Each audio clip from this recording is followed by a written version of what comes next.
It's game week, so we're taking our first look at the Dallas Cowboys, and we're going to discuss the day's news and notes for your Tampa Bay Buccaneers, including a first-time team captain. Let's go. You are Locked On Buccaneers, your daily Tampa Bay Buccaneers podcast, part of the Locked On Podcast Network, your team every day.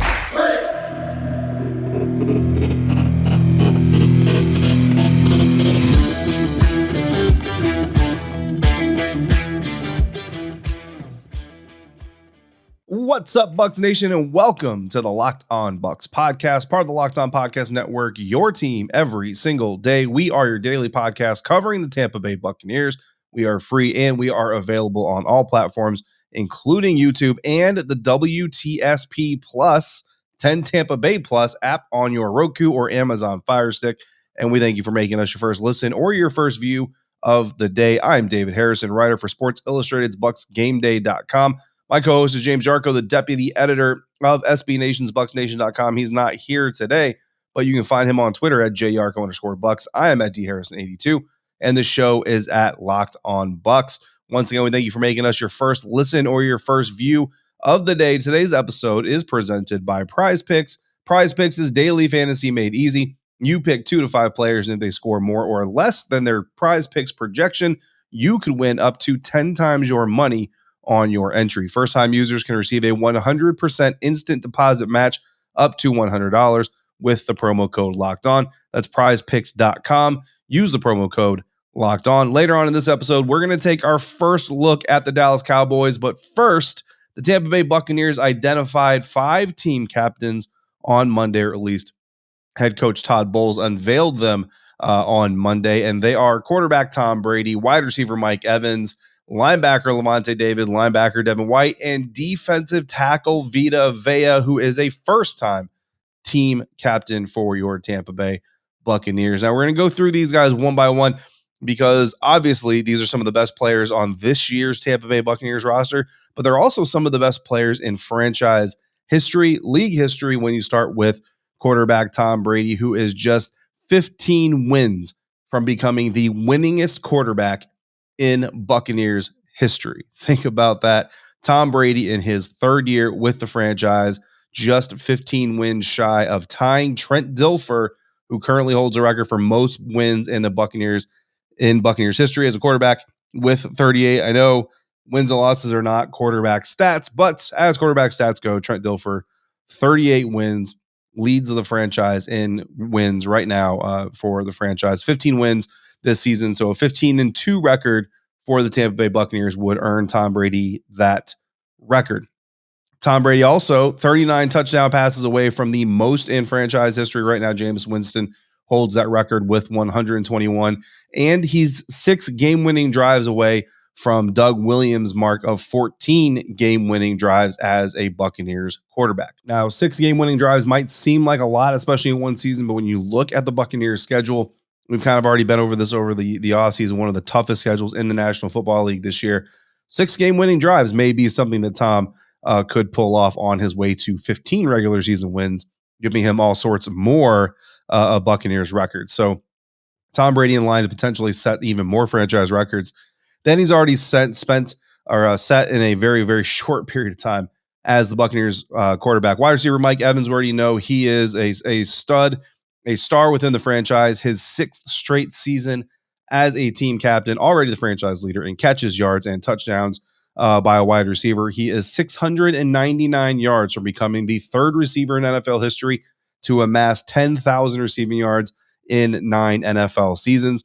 So 699 yards or more, and he will hit that mark, 1,113 yards this season, and Mike Evans will become the second leading receiver in NFL history through 9 seasons, passing Larry Fitzgerald, who currently sits in that spot with 10,413. Mike Evans is way too far away from Jerry Rice to threaten for the number 1 spot. But going back to that first one, right, 3rd receiver in NFL history to hit 10,000 in under 10 seasons, he would join Larry Fitzgerald and Jerry Rice in doing so.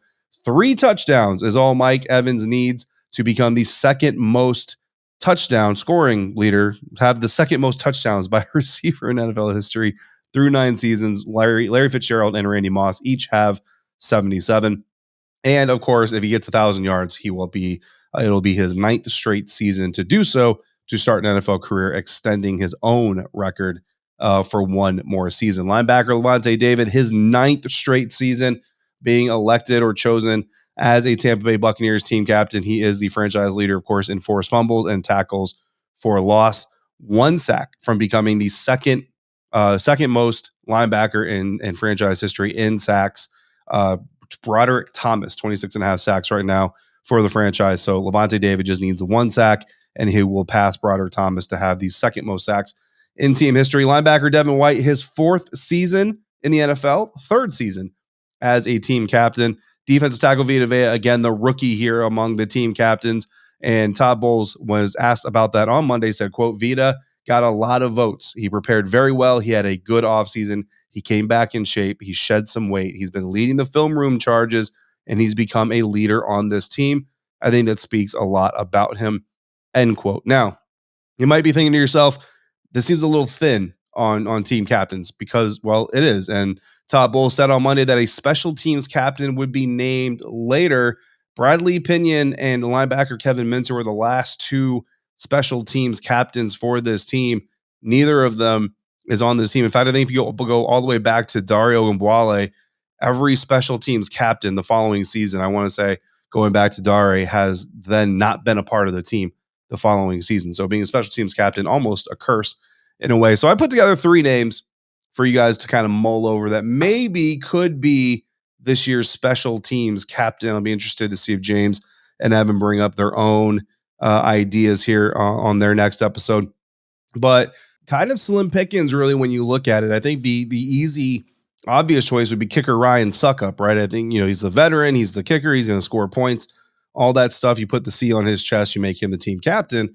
But if the Buccaneers wanted the easy answer, they would have already done it. So I think there's a couple of interesting options, one of those being linebacker KJ Britt. Now, of course, if you do that, you've got 3 linebackers as captains, but of course, you go back to Kevin Minter, and you had that before. But then you have all team captains being on defense except for Brady and Evans, so only 2 on the offense. But if you want to go on the offensive side of things, your choices are even slimmer, because I guess you could go Jalen Darden if he becomes your secured starting or your number 1 return guy.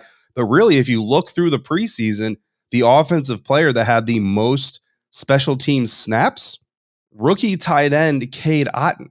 And I don't know that you put the C on a rookie, even a special teams captain's patch on a rookie. But I mean, if you just go by the snaps there, Cade Otton might be your guy. So I think KJ Britt, Ryan Suckup probably more likely to be your special teams captain. But Todd Bowles saying that will be announced at a later date. So some interesting things there. So congratulations to all those guys, especially Vita Vea, his first year as a team captain there for the Tampa Bay Buccaneers. Of course, on Monday, there was also a Chris Godwin development. I'm going to tell you how much we should have really expect him to play, if at all, in week 1. And I'm going to do that thanks to our friends at Prize Picks. Week 1 is right around the corner, and maybe you don't really care about Thursday night's opening matchup, the Rams versus the Bills. Maybe you do, but maybe you don't. But maybe you could find a way to find interest in Josh Allen, Allen Robinson, Dawson Knox, maybe even Cam Akers, because if you're like me, you're going to be using Prize Picks Thursday night, and you're going to be picking some players. It's very easy to do. All you got to do, you pick 2 to 5 players. If they score more or less than their Prize Picks projections, you could win up to 10 times more of the money that you entered into. It's not competing with other people and their crazy algorithms, just you against the projections. And they've got more than NFL. They've got NBA, MLB, NHL, PGA, college sports, and more. Each entry can be made in under 60 seconds, and they offer safe and fast withdrawals. Prize Picks is currently available in over 30 states and in Canada. So download the Prize Picks app or go to prizepicks.com to sign up and play daily fantasy sports. First-time users can receive a 100% instant deposit matchup up to $100 with the promo code Locked On. So if you deposit $100, Prize Picks will give you $100. If you deposit $50, Prize Picks will give you $50. Don't forget to enter the promo code Locked On and sign up for an instant deposit matchup up to $100 at Prize Picks. Thanks again for making the Locked On Bucs podcast your first listen or your first view every single day. Who are the new Dallas Cowboys that you need to know before Sunday night? I'm going to tell you that here in a bit. But first, Chris Godwin practiced without a brace on his surgically repaired knee on Monday. Todd Bowles was asked about it on Monday and said, quote, "Well, we're in spiders. It's a plus to always see him without a brace running around which means his confidence has grown, end quote.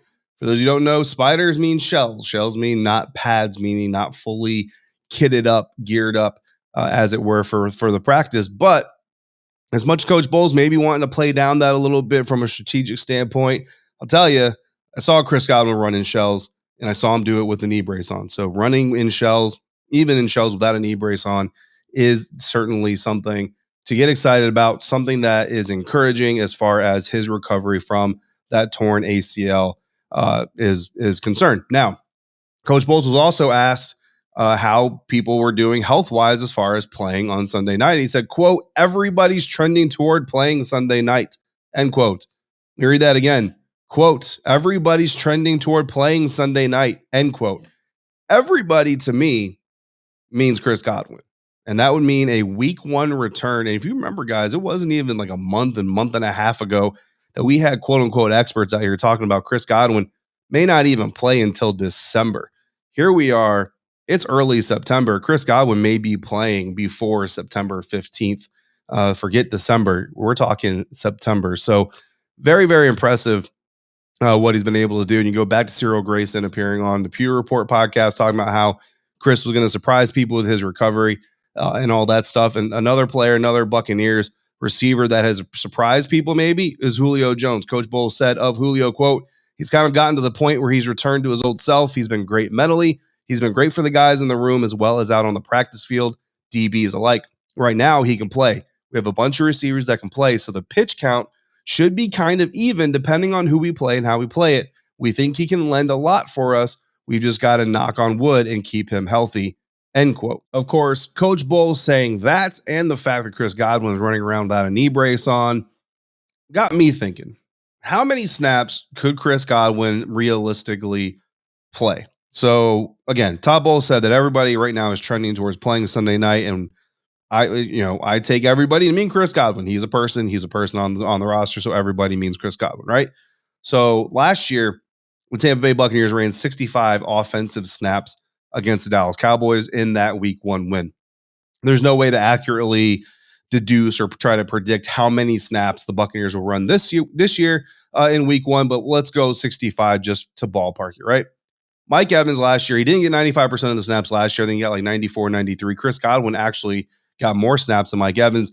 But I think this year, Mike Evans has to be your lion's share guy. So I predict he's going to get 95% of the snaps, which would work out to about 62 of 65 offensive snaps. So you give him 3 snaps off. Maybe it's goal line. I don't know. You give him a couple of snaps off to breathe. Then we're going to go with Russell Gage, the new guy. And he's had his own injury struggles, right? But I think when you look at it, he's the younger guy. Hopefully the injury isn't, lingering and there's nothing that we don't know about, stuff like that. I've got him going 70% here in week 1 because I think the team's going to lean on him just a little bit more, knowing that if all goes well, again, like Todd Bowles said, kind of knock on wood or whatever, that moving forward into week 2, week 3, so on and so forth, they can work that workload on Russell Gage down a little bit. So I've got him going 70% right now, 46 snaps for Russell Gage out of the 65. That's a lot, but I feel like that will work itself to where Chris Godwin and Julio Jones, and again, this kind of goes back to Coach Bowles, right? Trying to kind of keep it a little bit even with those two guys. Julio Jones still kind of getting fully up to football shape. Chris Godwin doing well, but still kind of recovering from that injury. I've got each of them going 45%. So just under 50%. And maybe that's a little bit high for some people, but I don't know. I feel good about it, guys. I feel good about what Chris is doing. I feel good about what Julio is doing. Maybe you go more 45 Julio, Chris drops down to like 35%. Either way, you're talking somewhere between 25 and 29 snaps for both Chris Godwin and Julio Jones. The rest of the time, you're going to see Scotty Miller, maybe some Jalen Darden. You'll see some other guys out there on the field. So that's kind of my projection for how many snaps Chris Godwin can be expected to get. We'll see how accurate I am. We'll see if James and Evan are brave enough to wade into that part of the prediction pool with me, or if I'm going to be the only one left holding receipts after Sunday night's game. Someone that we do know is going to get plenty of snaps because of what was said on Monday, cornerback Jamel Dean, who was announced the starter opposite of Carlton Davis for week 1. Todd Bowles saying, quote, he's made great improvements since he got here, and he studies. He comes back in shape. It was a tough battle because Sean Murphy-Bunting had a heck of a camp. He really did. Dean had just a notch better, and they both will play a lot, end quote. So Dean and SMB are going to get plenty of play. And, in today's NFL, 3 receivers basically are your starting receivers, which means 3 DBs are basically your starting DBs. Teams spend so much more time in nickel and sub packages and all that stuff than they do their base defense. So Sean Murphy-Bunting is going to get plenty of opportunities. But I think this is an important salvo, right? Jamel Dean kind of taking that first stride. We talk about him, Sean Murphy-Bunting, and Mike Edwards, the 3 defensive backs the Buccaneers have that are all in contract years. You can only bring back 1 or 2 of them at the most. I don't think there's a way you bring back all 3 unless they all take super team-friendly deals. If they don't, then you're going to only bring back 1 or 2 of these guys. And Jamel Dean, it's only the first step, right? It's only one battle in the entire war, but Jamel Dean winning the first battle, getting that starting job. Coach Casey Rogers talked about Jamel Dean as well on Monday, talked about how he established the camp competition early, really kind of came into training camp, showed them that it was going to be a battle, mentioned watching film with some of the other coaches and how he's basically always getting his hands on the football and how important that is in their scheme when you're talking about covering the X and Z receivers. Sean Murphy-Bunting also had a good camp. Coach Rogers also mentioned that as well, but he did say that Dean looks smarter playing situational football as a player. That football IQ has really taken a step forward, which again, you go back to Coach Bowles' comments about how much Dean studies and how much he's really understanding about the game, communication, becoming a more holistic player. Cornerback, one of the hardest positions to become an NFL player in from the college game. Jamel Dean really showing that mental side of it. Devin White, team captain, spoke to the media as well and said about his teammate, quote, "I can just speak on his training camp. He's been attacking the ball. Dean was always a player who was going to be in position. He wasn't going after the ball, but he wasn't going to be beat. He took his game to another level. He's tall, probably the fastest defensive player. He's long and has good range. Now that he's attacking the ball, I think that put together a resume," end quote. So Jamel Dean, maybe a very electric season coming up, a very electric week 1 coming up. The Tampa Bay Buccaneers visiting the Dallas Cowboys. We're going to take our first look at the Cowboys next. But first, if you haven't tried Built Bar Puffs yet, you're depriving yourself of one of life's greatest joys. And guess what? There's a new flavor. Just in time for college football season, Built.com has released their Cougar Tail Puffs. And of course, they're covered in 100% real chocolate. For those who don't know, Built is actually based in Utah, and now they've created their own BYU-inspired flavor of Built Puff. It has 17 grams of protein, 150 calories, and it's a delicious maple chocolate coating. This Cougar Tail is along the trail to fame and glory. Now everyone can have the full stadium experience. Inspiration for the Cougar Tail comes from a maple bar donut that has fans waiting in concession lines long before the games even start. Built has joined with BYU and made a protein bar that makes every day feel like game day. Even if you're not a fan of the Cougars, you're going to be a fan of this Built Puff bar. Whether you need a snack for your workout, a late night treat, or you just need to grab a quick bite, Built is the perfect protein bar, and they taste better than a candy bar. Ditch the calories, fat, and the sugar. Grab yourself a Built bar. Go to Built.com. Use the promo code LOCKEDON15 to get 15% off of your order. That's promo code LOCKEDON15 at Built.com. Final segment of this episode of the Locked On Bucs podcast. David Harrison here without James Yarcho. James covering down for me all last week while I was sick. So I greatly appreciate that, but I'm back with you now. We're talking Dallas Cowboys. So let's take our first look at this Dallas Cowboys team and what they have done. Now, if you want to, I actually did a off-season crossover with the guys from the Locked On Cowboys podcast. Didn't do the greatest numbers in the world. A little too early. It was a little ahead of his time. It was like Marty McFly in Back to the Future. A little bit ahead of its time. But now that we're here to game week, maybe you want to go back, check out that full-blown off-season preview. If not, we're going to talk about this. And, of course, we got crossover Thursdays returning this year. So we will have Locked On Cowboys on this week to get down to the nitty-gritty. But let's get first and foremost, what I can tell you about the Dallas Cowboys. Impact losses. Wide receiver Amari Cooper traded this offseason to the Cleveland Browns.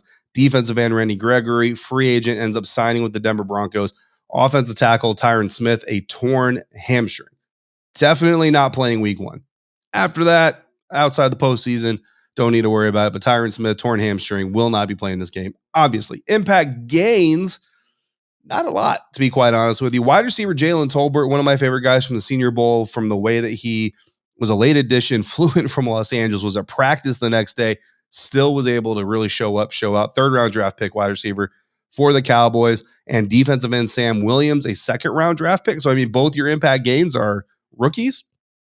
Draft pick Sam Williams is a depth player. Jalen Tolbert is a depth player. In fact, First round pick Tyler Smith, the offensive tackle out of Tulsa, projected to be a second team offensive lineman. So, I mean, basically a lot of backups drafted by the Dallas Cowboys. Those are your impact gains. I mean, if we're being real about it, guys, this Dallas Cowboys team, not as good on paper as the Dallas Cowboys team this Buccaneers team saw last year. Now, it's the NFL. It's in Dallas. It's prime time.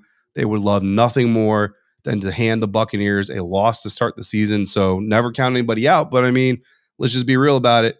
I'll let the Locked On Cowboys guys correct me if I'm wrong, but outside of these rookies, I don't see any huge impact players joining the roster this year. Some key stats from last year. This was the highest scoring offense in 2021, scoring 31.2 points per game. They put up 29 in week one against the Buccaneers last season. Obviously, they went on to score more games per game or more points per game on average after that. So that's something to keep an eye on, even without Amari Cooper, still a potentially explosive offense. They also had the second best third down defense last year and the second highest interception percentage in 2021 on defense, leading the league in interceptions with 26 of them in the season. Historically, the Tampa Bay Buccaneers are 5-15 all time against the Dallas Cowboys, but they have won 2 of the last 4. This win would mark just the second time in franchise history that Tampa Bay has won consecutive regular season contests versus the Dallas Cowboys. The last time they did it was 3 wins from 2000, 2001, 2003. That was the last time the Buccaneers won consecutive games against this Cowboys franchise. Looking to do it again here this season. And a win on Sunday night would be the first Buccaneers win in Dallas since September of 2001. And it would only be the second win all time for the Buccaneers in Dallas. So some history on the line. The Buccaneers can improve to 6-15 with a win. And with that, I thank you for making the Locked On Bucs podcast first listen or your first view every single day. Now for your second listen, go check out the Ultimate Pro Football Preview 2022, an 8-episode extravaganza to get you ready for the NFL season. The local team experts of the Locked On Podcast Network, plus a betting angle from Lee Sterling of Locked On Bets, all combining into one ultimate NFL preview. Search for Ultimate Pro Football Preview 2022 on your Odyssey app, YouTube, or wherever you get podcasts. James will be back with Evan Klosky of 10 Tampa Bay tomorrow for our next episode. If you've got questions or topics or comments that you want to discuss, send them in to lockedonbuckspodcast@gmail.com or call in and be a part of the show by dialing 813-444-5841. For James Yarcho, I'm David Harris. Until we speak again, make sure you're checking out everything we're writing at bucksnation.com and at bucksgameday.com. Find us on Twitter at dharrison82, at jyarcho_bucks, and at Locked On Bucs. If you're out and about, please be safe, be kind to one another, wash your hands, fire those cannons, and thank you for joining me right here at Locked On Bucs.